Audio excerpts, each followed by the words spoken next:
कहानी की शुरुआत में हम हेक्टर नाम के एक आदमी को देखते हैं जो कि एक टैलेंट शो पे अपना परफॉर्मेंस दे रहा था, लेकिन उसका परफॉर्मेंस लोगों को पसंद नहीं आता, इसीलिए हेक्टर को वहां से भगा दिया जाता है।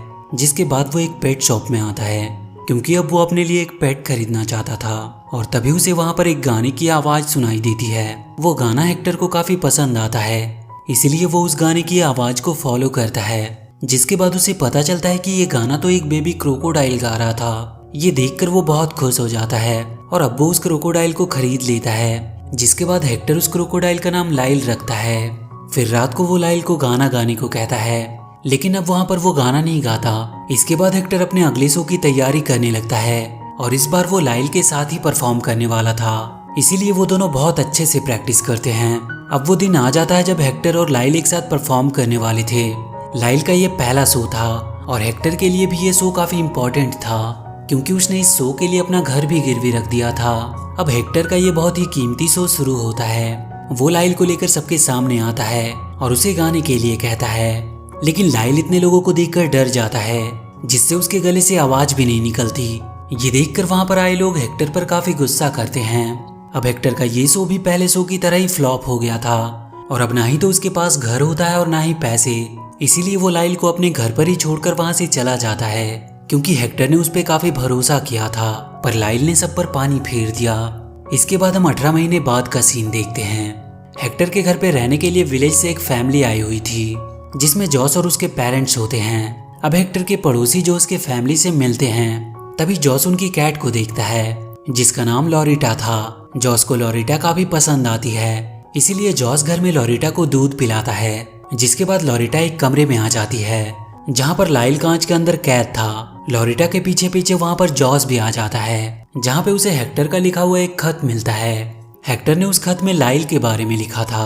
अब अगले दिन जॉस स्कूल से घर आता है और वो रात को लॉरिटा के साथ खेलने लगता है और तभी लाइल जिस कमरे में था वहाँ से आवाज आने लगती है। ये सुनकर जॉस जल्दी से जाकर उस कमरे में देखता है तो उसे वहाँ पर कहीं भी लाइल नहीं दिखाई देता क्योंकि अब वो कांच को तोड़कर बाहर आ गया था, जिस पर अब जॉस की नजर पड़ चुकी थी। वो लाइल को जिंदा देखकर हैरान था और लाइल वहां पर गाना भी गा रहा था। तभी लॉरिटा उस पर अटैक करती है, लेकिन लाइल उसे निगल लेता है जिससे जॉस बहुत गुस्सा होता है और वो लाइल को घर से बाहर निकाल देता है।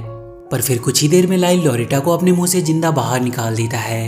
ये देखकर जॉस का गुस्सा थोड़ा कम होता है और अब उसे लाइल भी लॉरिटा की तरह ही पसंद आने लगता है, इसीलिए वो वापस से लाइल को अपने घर में ले आता है। वहीं घर के अंदर जॉस की मॉम को लगता है कि अब वो पहले की तरह जॉस के साथ टाइम स्पेंड नहीं कर पा रही है और तभी वो घर में कुछ चीजों को देखती है जो कि पहले गायब थी। इसका मतलब लाइल उन सबको इम्प्रेस करने की कोशिश कर रहा था। इसी तरह स्कूल में जॉस की एक नई फ्रेंड बनती है जिसका नाम ट्रूडी होता है।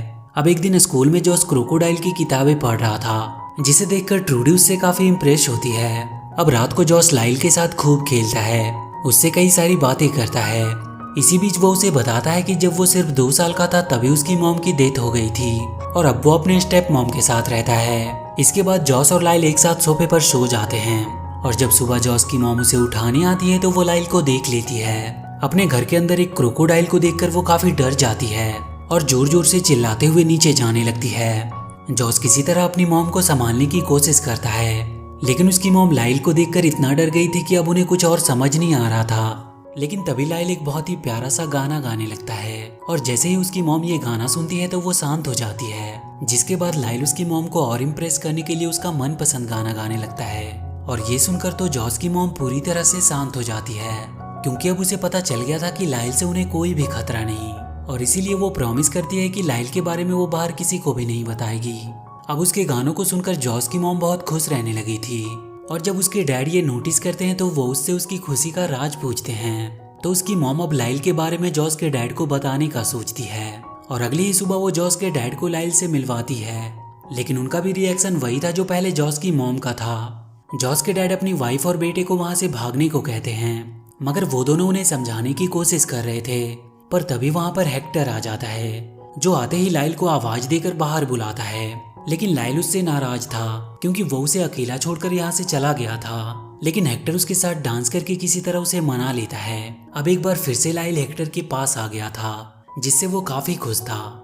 इसके बाद हेक्टर जॉस के डैड को एक डॉक्यूमेंट दिखाता है जिससे वो अपने घर में 15 दिनों के लिए रह सकता था। इस बात से जॉस के डैड को काफी गुस्सा आता है, मगर वो हेक्टर को वहाँ पर रहने से रोक भी नहीं सकता था। अब रात को हम जॉस के डैड को देखते हैं, जो कि काफी परेशान थे क्योंकि वो एक टीचर हैं, लेकिन स्कूल में उनसे कोई भी स्टूडेंट कंट्रोल नहीं होता और इसी बात से वो काफी परेशान रहते थे।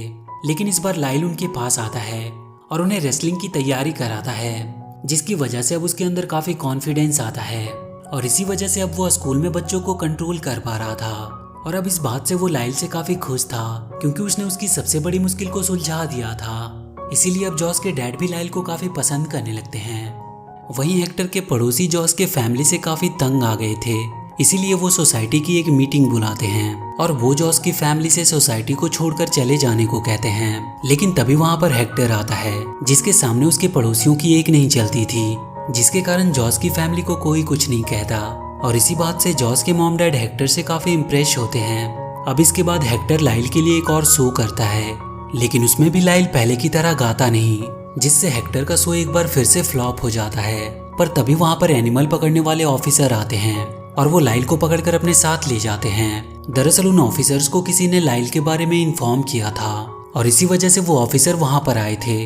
अब लाइल को एक जू में लाया जाता है और उसे वो वहाँ पर कैद कर देते हैं। जॉस अपनी फैमिली को लेकर जू में लाइल से मिलने आता है क्योंकि वो लोग लाइल को काफी मिस कर रहे थे, लेकिन वहाँ पर वो लोग ज्यादा देर तक रुक नहीं सकते थे और इसीलिए उन्हें वहाँ से जाना पड़ता है। उनके जाने से लाइल काफी दुखी था। रात में हेक्टर जॉस के पास आता है, लेकिन वो हेक्टर से नाराज था क्योंकि अब उसे पता चल गया था कि उन ऑफिसर को हेक्टर ने ही इन्फॉर्म किया था, वो भी सिर्फ कुछ पैसों के लिए। लेकिन अब हेक्टर अपनी गलती मान लेता है और वो इमोशनल होकर जॉस से कहता है कि उसने लाइल का काफी दिल दुखाया है। लेकिन जब उसने जॉस और लाइल के बीच में प्यार देखा तो उसे बहुत शर्मिंदा महसूस हुआ और उसे अब पता चल चुका है कि वो कितना गलत था। इसके बाद हेक्टर और जॉस लाइल को जू से छुड़ाने का एक प्लान बनाते हैं। इसके बाद वो दोनों जू पहुंचते हैं, जहां पर हेक्टर वहां के सिपाहियों को मार देता है और वो लाइल को वहां से छुड़ा लेते हैं। लेकिन अब लाइल हेक्टर से बहुत ही ज्यादा नाराज था, इसीलिए जॉस हेक्टर को लाइल से माफी मांगने को कहता है, तो हेक्टर अपनी गलती मानकर उससे माफी मांगता है। इससे लाइल की नाराजगी थोड़ी कम होती है, जिसके बाद जॉस और हेक्टर लाइल को वहां से आजाद कराने में कामयाब हो जाते हैं। लेकिन जैसे ही वो बाहर रोड पर आते हैं तो वहां पर जू अथॉरिटी आ जाती है, लेकिन जॉस वहां पर स्मोक करता है, जिससे वो तीनों वहां से भागने में कामयाब रहते हैं। लेकिन अब हेक्टर के पड़ोसी लाइल के पीछे पड़ गए थे और इसके अलावा पुलिस भी लाइल को पकड़ना चाहती थी क्योंकि लाइल अब दुनिया के सामने एक खतरनाक जानवर बन चुका था। तो जॉस लाइल के लिए एक तरीका सोचता है और एक बाइक को चुराकर वो दोनों लाइल को लेकर एक टैलेंट शो में पहुंचते हैं, क्योंकि लाइल को सबके सामने लाने के लिए अब उनके पास यही रास्ता था जहां पर वो लाइल को एक फ्रेंडली एनिमल साबित कर सकते थे। उस टैलेंट शो में जॉस की फ्रेंड ट्रूडी ने भी पार्टिसिपेट किया था और वो लाइल की परफॉर्मेंस स्टेज पर कराने में उनकी मदद करती है।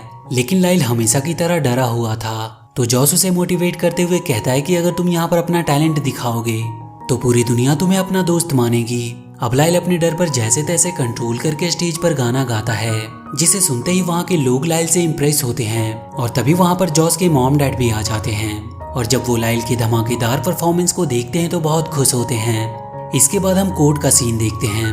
दरअसल हेक्टर के पड़ोसी ने जॉस की मॉम डैड पर केस कर दिया था क्योंकि वो इलीगली लाइल को अपने घर पर रख रहे थे और इसीलिए वो कोर्ट से ये गुजारिश करते हैं कि उनकी फैमिली को उनकी सोसाइटी से निकाल दिया जाए। अब कोर्ट में जॉस के मॉम डैड बिल्कुल फंस चुके थे। दरअसल हेक्टर का पड़ोसी जो भी कह रहा था वो बिल्कुल सच था, क्योंकि उनके पास ऐसा कोई लाइसेंस ही नहीं था जिससे वो लाइल को अपने साथ रख सकते थे।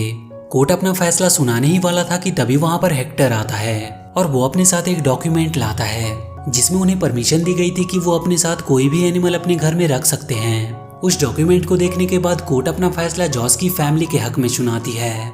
ये फैसला सुनकर गुस्से में उनका पड़ोसी बहुत चिल्लाता है, पर तभी जॉस के डैड लाइल से सीखे हुए रेसलिंग मूव से उस पड़ोसी की धुलाई कर देते हैं और इसके बाद हमेशा के लिए लाइल जॉस की फैमिली के साथ ही रहने लगता है। और इसी के साथ ये मूवी यहीं पर खत्म हो जाती है। तो वीडियो अगर अच्छी लगी हो तो please do like and share the video and please subscribe to my channel and press that bell icon.